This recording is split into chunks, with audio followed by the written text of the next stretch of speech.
Everybody's sound is good? 1, 2, 3. Thank you for coming. I've always wanted to say that.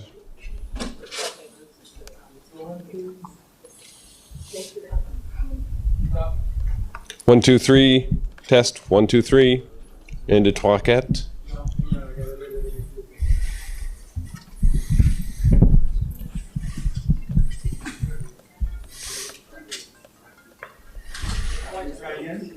One, two, three. Un, deux, trois, quatre. Corporal Chris Manceau. Sorry? Keep going. 1, 2, 3, 4, 5, 6. 1, 2, 3, 4, 5, 6. How we doing?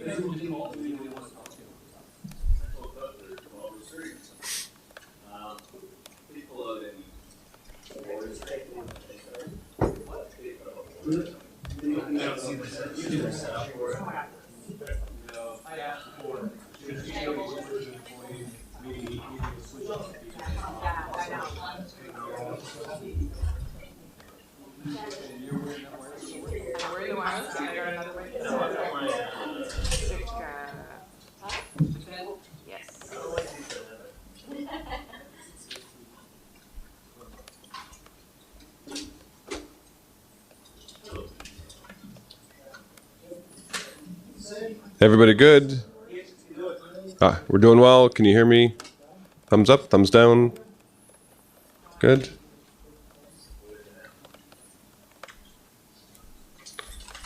Good. I can grab the rest of the team. Okay. Okay. Stand by.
Good afternoon, ladies and gentlemen, and thank you for joining us here today. Today, we are going to provide an update with respect to the Northern BC homicides. Speaking today will be Assistant Commissioner Kevin Hackett, and then he will read an English statement, followed by a French statement read by Sergeant Martin Gay. If you need a reference for the spelling of their name, you can find it on the whiteboard next to me here. And then we'll have an opportunity to ask questions at the end. So, Assistant Commissioner Hackett.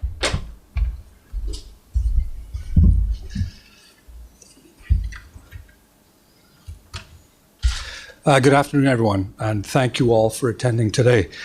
My name is Kevin Hackett. I'm the Assistant Commissioner and Criminal Operations Officer in charge of Federal Investigative Services and Organized Crime here in British Columbia. As per the commitment made 6 weeks ago, I'm here today to provide an overview of the triple homicide investigation in northern British Columbia and the subsequent search for the accused suspects.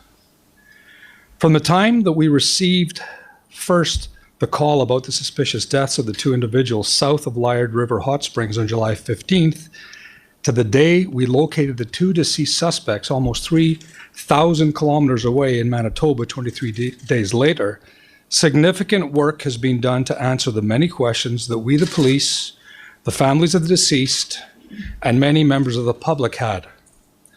Over the course of the investigation and search for the two accused, The BC RCMP dedicated a large number of resources and specialized units to this complex, fast-moving investigation. There were up to 160 police officers working extended shifts on this investigation until the deceased suspects were ultimately located. The RCMP received over 1,500 tips from the public through the dedicated phone tip line, reports to 911 call centers, front counter reports to police detachments, and Crime Stoppers. Between July 16, 2019 and August 4, 2019, 19 judicial authorizations were executed to further this investigation. An extensive amount of CCTV video was collected during the investigation, and thousands of hours of recordings were reviewed and analyzed. During the investigation, a number of partner agencies assisted the RCMP. This included American and Australian police agencies as well, the BC Prosecution Service, the Canadian Border Service Agency, the Coroner Services in British Columbia and Manitoba, conservation officers, search and rescue, and the Canadian military. And we thank them all. We have taken the totality of the investigative findings, including a review of the digital and physical evidence, statements, tips, and forensic examination reports, and have compiled a public report that we are issuing today. While we have been able to gain greater clarity on the movements and the actions of the two accused, we respect that the answers have not reduced the trauma and the grief experienced by the families of Lucas Fowler, China Dees, and Leonard Dick. We ensured that the victims' families were made aware of the information that we would be releasing publicly, and we continue to provide them with support. We also continue to support families of the accused. The report does address a number of areas and specifics in much greater detail, but I would like to highlight and confirm the following. We uncovered no information that predicted or forecasted that the homicides took place in northern BC. There was no indication that these were planned or predicted. Based on the firearms lab results, crime scene examination, timelines of suspects and suspect recorded admissions, we believe that no other suspects were responsible for the three homicides or were involved in any way. The murders appear to be random and crimes of opportunity with no known motive. The investigative theory is that McLeod and Schmegelsky came across Lucas Fowler's van and targeted Lucas Fowler and China Dees for unknown reasons. They shot and killed the couple before continuing up through to the Yukon.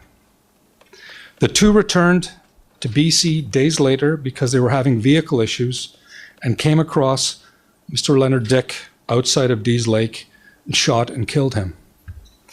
The suspects then burned their vehicle to cover up evidence and delay police before stealing Mr. Dick's vehicle, money, and a number of other personal items, all of which facilitated further escape, ultimately towards eastern Canada.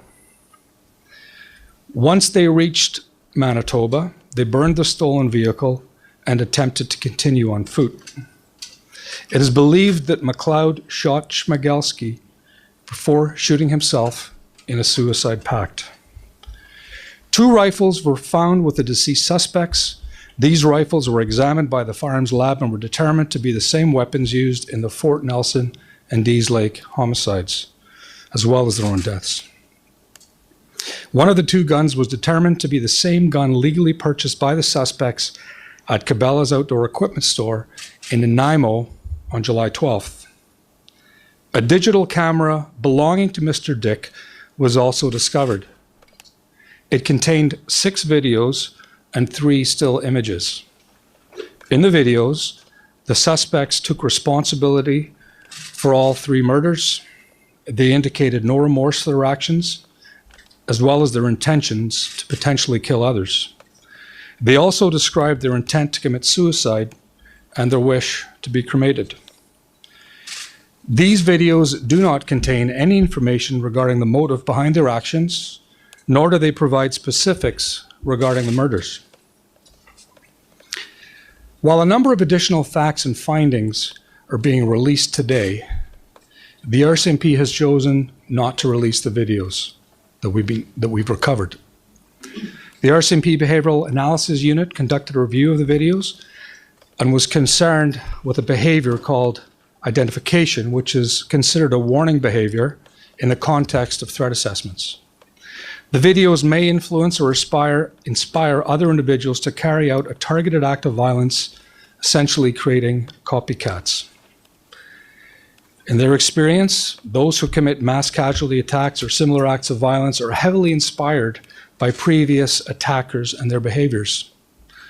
It is believed that the suspects may have made the video recordings for notoriety.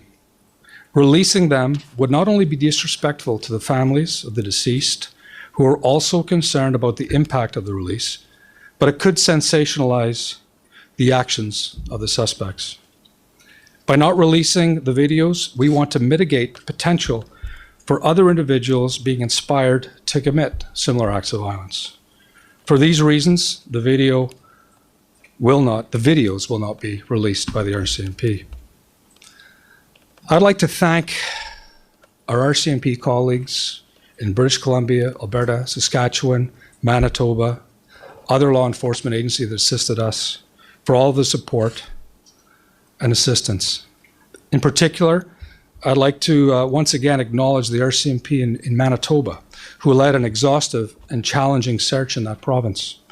I would also like to thank the public, whether it was the hundreds of individuals who came forward with information, the individuals, businesses, or agencies who assisted our investigators on the ground in northern BC and the other communities that were directly impacted. We'd also like to acknowledge and thank the greater Canadian public at large, who showed vigilance and patience as we worked diligently to advance this investigation. We know that this file has had impacts provincially, nationally, as well as internationally. Many have been affected, but none more so than the grieving Fowler, Dees, and Dick families. We're hopeful that the release of the public report and our investigative findings provides greater clarity into this investigation and subsequent search. Thank you, everyone.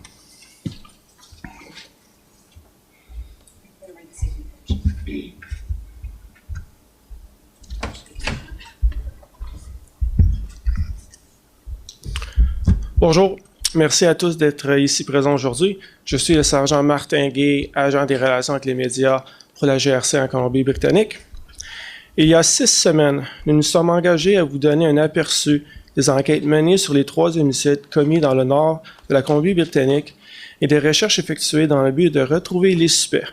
Je suis ici aujourd'hui pour donner suite à cet engagement. Entre le moment où la police a reçu le premier appel concernant la mort suspecte de 2 personnes au sud de la source thermale de la rivière Liard le 15 juillet et le jour où les policiers ont trouvé le corps des 2 suspects au Manitoba, soit 23 jours plus tard, et à environ 3000 km du lieu du crime, un travail phénoménal a été réalisé dans le but de trouver les réponses aux nombreuses questions que nous nous posions, nous les policiers, de même que les familles des victimes et de nombreux membres du public.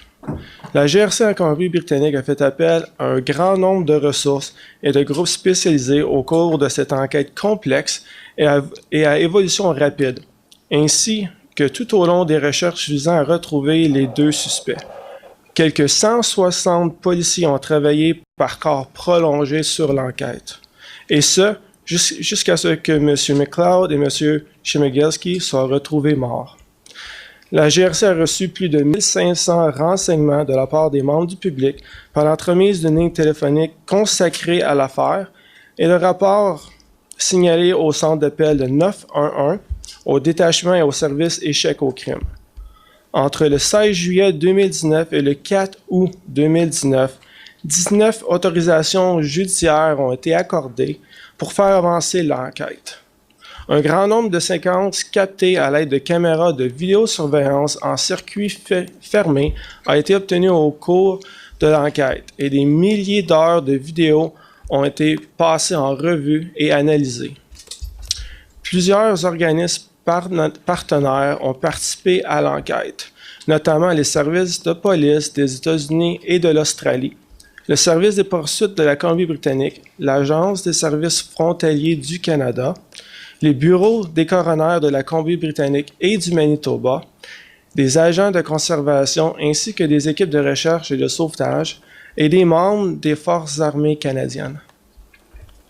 Nous avons tenu compte de l'ensemble des éléments obtenus au cours de l'enquête, y compris l'analyse de tous les éléments de preuve numériques et matériels recueillis, les déclarations, les pistes reçues, ainsi que les rapports d'examen médicaux légaux, et nous avons préparé le rapport public que nous vous présentons aujourd'hui.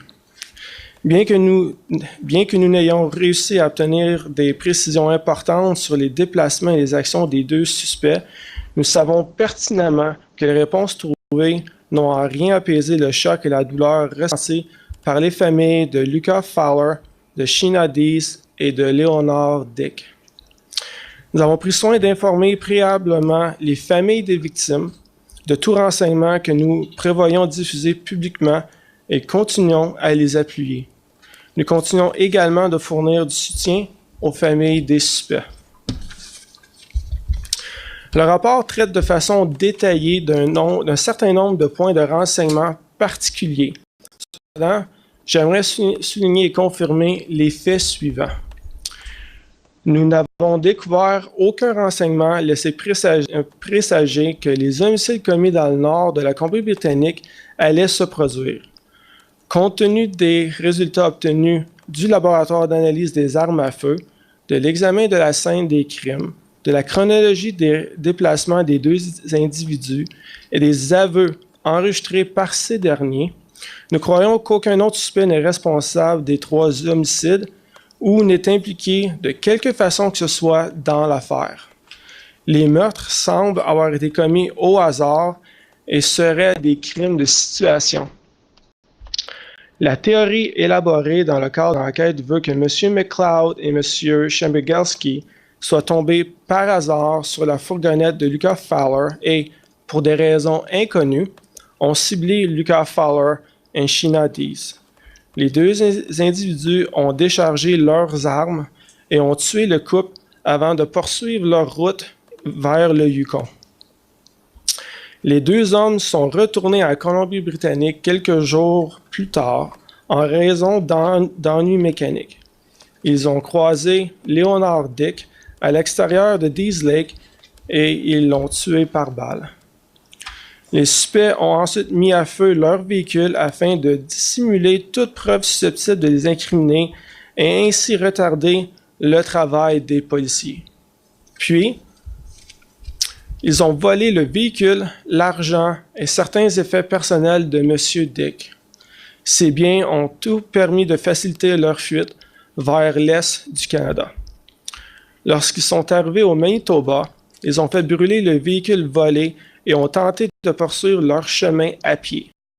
Ils ont toutefois réalisé que leurs efforts s'avéraient futiles. On croit que M. McLeod a tiré sur M. Schmegelsky avant de se tirer lui-même une balle pour cimenter un pacte de suicide. Les policiers ont trouvé 2 armes près des corps des 2 suspects. Ces derniers ont été examinés par des responsables du laboratoire d'analyse d'armes à feu et il s'agirait des mêmes armes qui auraient servi à commettre les homicides de Fort Nelson et de Dees Lake et avec lesquels les suspects se seraient enlevé la vie. L'un des 2 fusils est bel et bien l'arme qui a été achetée par les suspects au magasin d'équipement de plein air Cabela, situé à Nanaimo, le 12 juillet. Les policiers ont aussi trouvé un appareil photo numérique appartenant à M. Dick. 6 vidéos et 3 photos y avaient été captées. Dans les vidéos, les suspects confessent être les auteurs des 3 meurtres. Ils n'expriment aucun remords pour les gestes qu'ils ont posés et pour leur intention de possiblement tuer des gens. Ils indiquent également leur intention de mourir par suicide et leur souhait d'être incinérés. Les vidéos en question ne contiennent aucun renseignement sur le mobile des crimes commis et ne donnent aucun détail sur les meurtres. Bien que nous communiquons aujourd'hui certains faits et éléments d'enquête additionnels, la GRC a décidé de ne pas diffuser les vidéos récupérées. Le groupe de l'analyse du comportement, le GAC, de la GRC a examiné les vidéos de M. McLeod et M. Schmegelsky, a exprimé une certaine préoccupation concernant un comportement appelé identification, qui est considéré comme un comportement d'alerte dans le contexte de l'évaluation de la menace. En ce sens, les vidéos peuvent influencer ou inspirer d'autres personnes à commettre un acte de violence ciblé, créant essentiellement des tueurs par imitation. D'après l'expérience du GAC, les personnes qui commettent des actes de violence entraînant un grand nombre de victimes s'inspirent fortement de leurs prédécesseurs et de leur comportement. Le GAC croit que M. McLeod et M. Schmegelsky ont produit des vidéos trouvées dans le but de se faire connaître et que la diffusion de ces images serait considérée comme préjudiciable aux victimes et à leurs familles. Dans le but de ne pas dramatiser les actes de M. McLeod et de M. Schmegelsky, ainsi que de réduire le risque que d'autres personnes soient inspirées par les deux hommes pour commettre des actes de violence semblables, la GRC ne diffusera pas les vidéos au grand public. J'aimerais remercier nos collègues de la GRC en Colombie-Britannique, en Alberta, en Saskatchewan et au Manitoba pour leur soutien, ainsi que les autres organismes d'application de la loi qui ont offert leur aide dans l'affaire. Plus particulièrement, j'aimerais souligner de nouveau le travail des membres de la GRC au Manitoba, qui ont effectué des recherches poussées et difficiles dans leur province. Je tiens également à remercier les qui ont fourni des renseignements, les personnes, les commerçants et les organismes qui ont prêté main forte à nos enquêteurs sur le terrain dans le nord de la Colombie-Britannique, ainsi que les autres collectivités directement touchées par la situation. Nous aimerions aussi remercier les citoyens et les citoyennes canadiens à la grandeur du pays pour leur vigilance et la patience dont ils ont fait preuve pendant que les intervenants travaillent avec acharnement dans le but de faire progresser l'enquête. Nous savons que le dossier a eu une incidence directe à l'échelle provinciale, nationale et internationale. Un grand nombre de personnes ont été touchées par les événements, particulièrement les familles Fowler, Deese et Dick, laissées dans le deuil. Nous espérons que la diffusion du rapport public et des renseignements recueillis au cours de l'enquête fourniront des précisions sur l'affaire et les recherches effectuées. Merci. Okay, we'll take any questions that you may have now, starting. Yeah, we asked this obviously often, but just so we have it on the record, can you speak to any motive? You're saying you don't believe there is any motive. Can you kind of tell us that, what your investigation has determined, and you think that these were essentially just random facts, random targets? We have no evidence that leads us to identify what the motive was. If there was, in fact, a motive, it's gone with the accused. Obviously, we did not have an opportunity to interview them, which is that opportunity, that time where we can dig into trying to determine what a motive was. But nothing from our investigation has helped us determine what the motive was.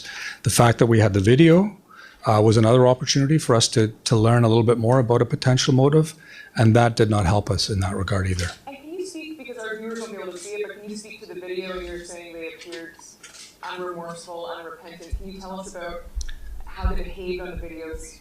Fill us in on what we can't see ourselves. Somewhat.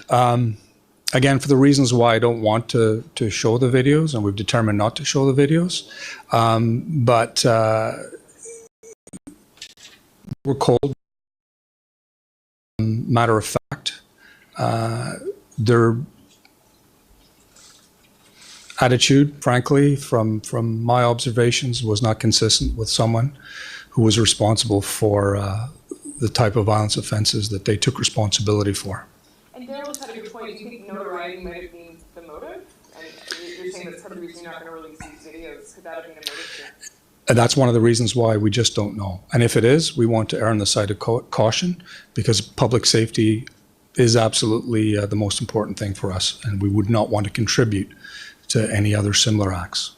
Can you tell us again, because we had so many questions about why they were listed as suspects earlier, can you please tell us why they weren't identified as suspects earlier? Yeah, I mean, you've sat through about an hour and a half, very detailed examination timelines of the investigation, and you saw that there were some pivotal things happening with the discovery of evidence and information on July 22nd in particular, and where that transition comes from missing to suspect. It was very fluid. And in any investigation, the police, especially one like this, where it's complex, it's evolving quickly, there's the parallel need to gain evidence to support arrest and charge that has to be done appropriately so we can keep people in custody if that's what's warranted, and have a successful prosecution balanced with public safety. We're talking about several hours overnight from the 22nd to the 23rd when we went public to advise that they were now suspect. There's a danger, and it's a judgment call, and it is a bit of a balance, that if we solicit the help or the assistance from the public too quickly, that we could be inundated with potential red herrings. We were satisfied with the information that we had, the fact that we were drawing in additional information, that we needed our resources to be focused within the law enforcement community where they were trained and skilled to respond with the information that we're providing to our law enforcement partners across the country, that that was the decision that under all of the circumstances, totality of the circumstances, led us to make the decision that we would focus on our police resources looking for them. And then overnight and into the morning, the following day, is when we went with the public and solicited their investigation, their assist in the investigation. Can you talk to us about the location where their bodies were found and how that may have played into their decision to ultimately commit suicide? Again, we won't know specifically what led them to take their lives, but the examination of the scene and having an opportunity to view the video and speak with the investigators that have relayed the scene to me, I think it speaks to the work that was done to saturate the area around Gillam with police dogs, aircraft, armed police officers trained in searching for subjects like this, that were able to contain them to a certain area that they were limited to have access to. On one side, they had a very fast-moving river, extremely fast-moving river that they could not escape, cross, swim. And to their backs, they had a very steep embankment that they were able to traverse down, but could not get back up. So for all intents and purposes, we believe that the location where they ended up stopped them from mobility, affected their mobility. How chilling is it to you to know that they made that video saying they wanted to kill more people and they didn't? Is there any evidence that there are any other victims out there? We're satisfied that there are no other victims. It is chilling. It is one of the things that I'm sure that others will determine these individuals' true intent and how willing they were to act on that. We will never know, unfortunately or fortunately, that it was never to be realized. Again, a question that we just don't know the answer to. So, I found kind of these and with the power for audience, you described them as suspicious deaths in the police, and did reveal that they were homicide victims 4 days later, which was under the audience now. Did you fail to do this by not revealing that they were victims of their own homicide and potentially killed on the police? In any homicide investigation, especially one that is in a remote area, remember the The discovery of their bodies happened at 7:23. It took 3.5 hours from Fort Nelson police officers to arrive to the scene. An outdoor scene in a remote area is a difficult one to examine to get the facts. Sometimes a homicide scene will take several days to go through before you can definitively determine what has happened there. And these are done meticulously with the intention of securing small particles of forensic evidence. And until that's done in a proper scientific method, determination about what has happened is just the normal way of doing police work. Two-part question. Let's just take a look at the material on the videos. Were the videos shot from the same location? And if so, where was that location when they shot them? When they were trapped? Or where was the video shot? There was I think at least 1 or 2 videos that were shot prior to them getting to their final resting spot while they were mobile. And this business about committing further murders, you've said they were trapped. I mean, was it bravado or bragging, or was it something that you think they were serious about? I mean, you say they were trapped by a river in Stephen Bank. I know where that video where he talks about this was shot, but were they trapped there and basically in a position where they couldn't act on that, or was that video shot basically when they were out in the open and they actually could have done something? In other words, how seriously should we take that threat? Well, I mean, as serious as the fact that they've taken responsibility for 2 other, 3 other violent murders. Whether or not and where they believed that they couldn't get out of the position they were in, with the timing of the actual videos, we don't know, because the videos are not date stamped, so we don't know what that continuum looks like. Okay, in the back. Sorry, right in the back.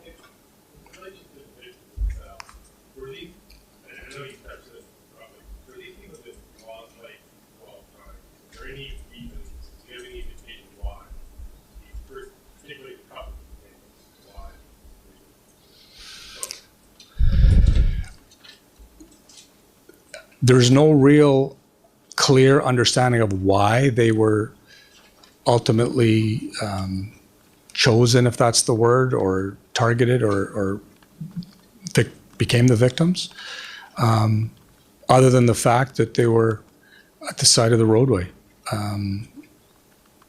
Would it have been a different situation if they were mobile? Perhaps, but they were in a position that made them likely more vulnerable than others because they were pulled off the side of the highway. In black, sorry, in black.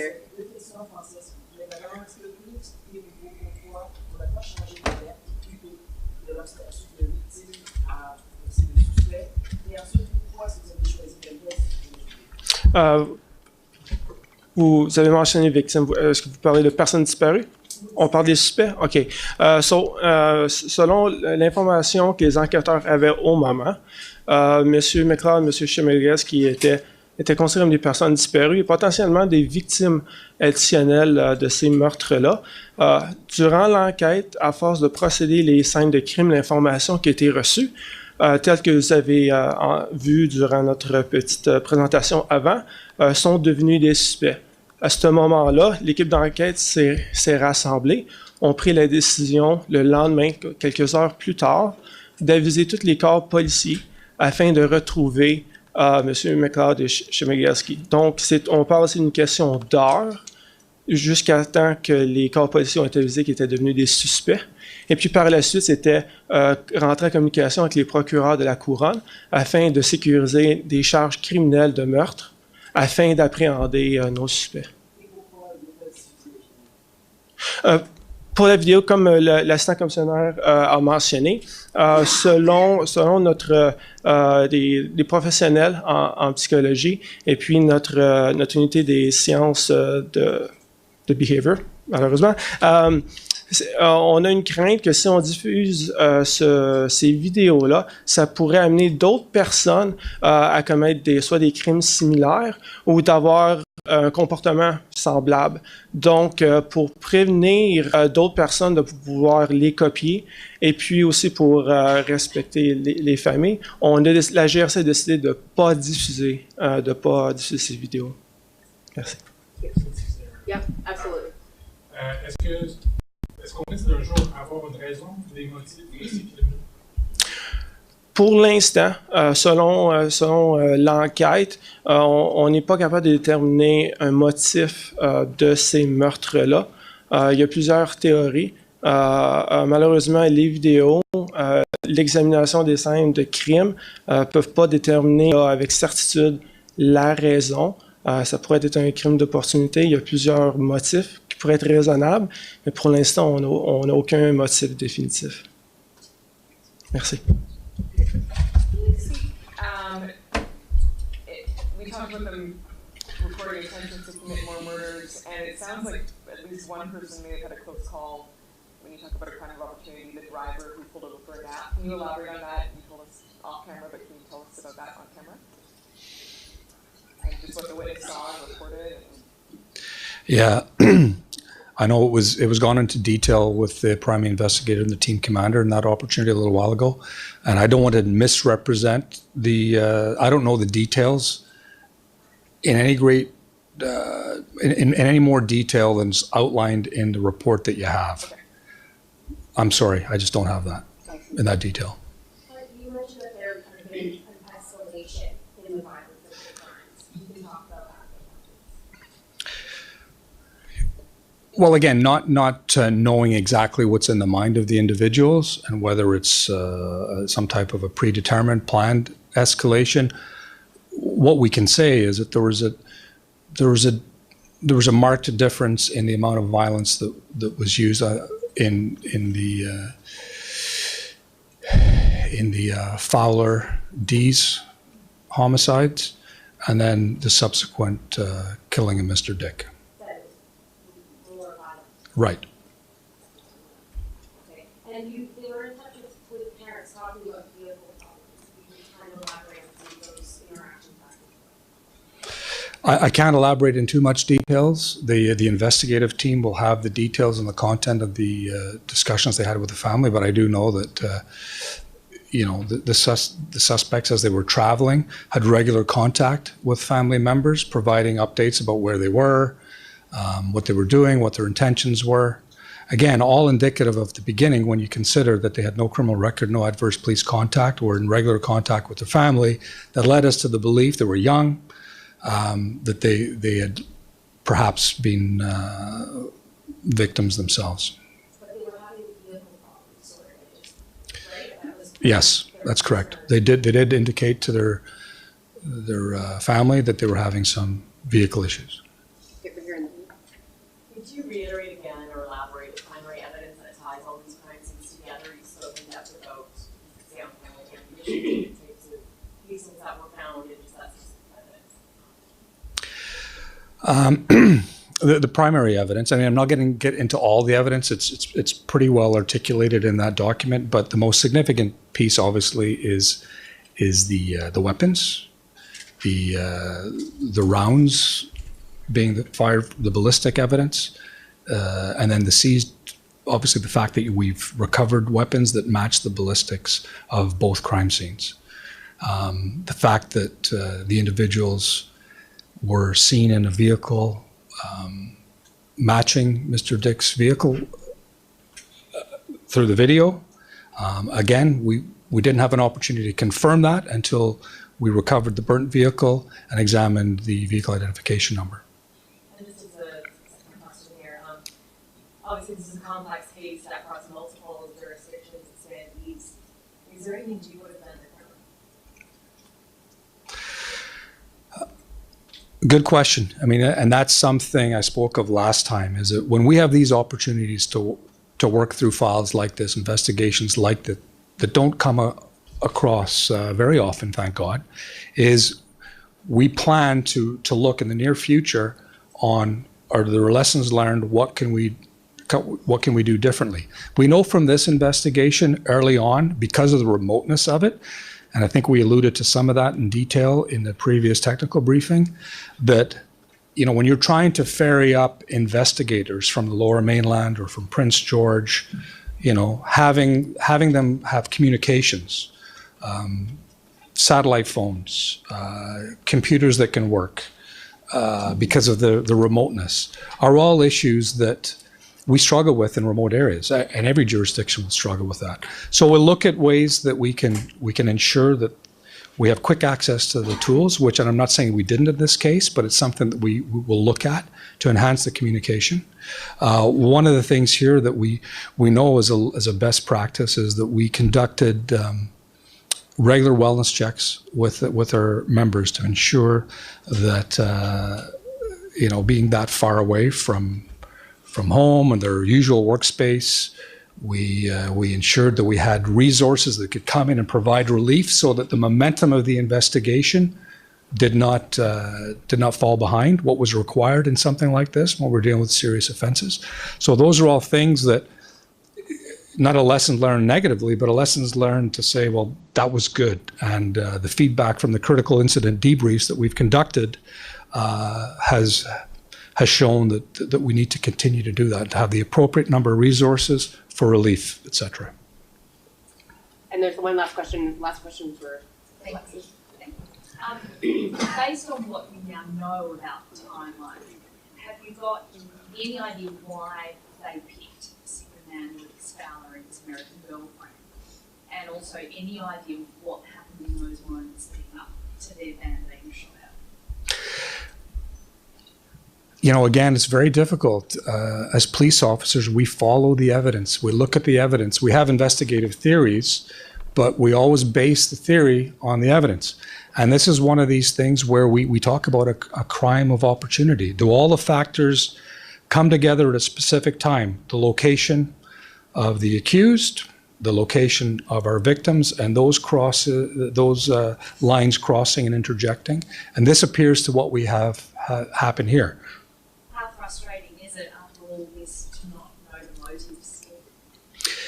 It may be, frankly, more frustrating for the public. It's not uncommon in law enforcement or in the policing world and in homicide investigations that the motive sometimes is just not known. And that's part of it sometimes, is that we can guess what a motive was. Sometimes we clearly know what the motive is. Even when an accused tells us what the motive is, that doesn't necessarily always bear true. The videos that you're not releasing, are you able to just describe the demeanour of the boys in the videos? I think I'd rather stay away from that. Okay, ladies and gentlemen, thank you so much. I appreciate you have many questions, but we also have a pre-existing teleconference that we have to get to. So if you have questions and you want to call into the teleconference, please, you can do so. It was on the media advisory. Thank you very much. We appreciate you coming here today.